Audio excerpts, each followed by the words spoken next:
Give us the most likely case. Why will superintelligence most likely destroy us? Yeah, so in predicting the future, there's an art to predicting only the things that are very easy to call. So if someone is if you're playing against a very good chess player, if you played chess against Magnus Carlsen, the best human in the world at chess, it would be hard for me to predict exactly what moves either of you were going to make. It would be easy for me to predict the winner.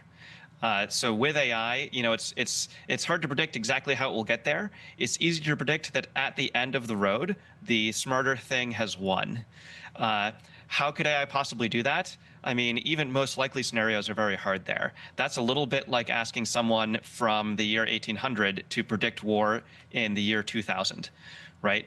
Like when we're talking about facing down a superintelligence, we're talking about facing down things that can think 10,000 times faster than you, that can think qualitatively better. It's like a million copies of Einstein that can all think 10,000 times faster, that never need to sleep, that never need to eat, that can copy themselves and share knowledge and experiences between them.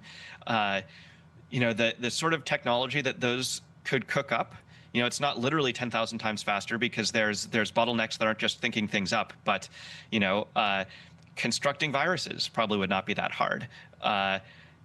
Physical viruses, you mean biological viruses? Biological viruses, yeah. There are already places on the internet where you can, send some money and an RNA sequence and say, please sequence this for me and mail it to thus and such an address, right? And then you just convince someone to break that vial outside or to drink that vial.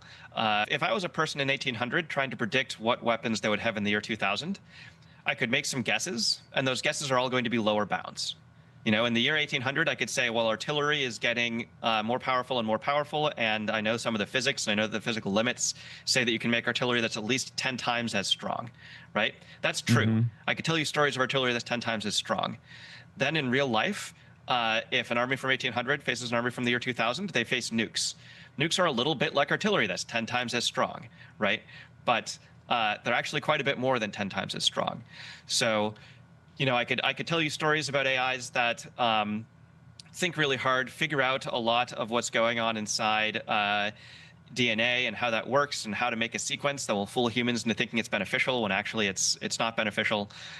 You could probably be synthesizing these viruses, and even if that pathway is cut off or turns out to be hard, wrapping humans around your finger somehow, getting humans to do something that leads to the creation of some virus like this. This is a little bit like the artillery shell that's 10 times stronger than one in 1800.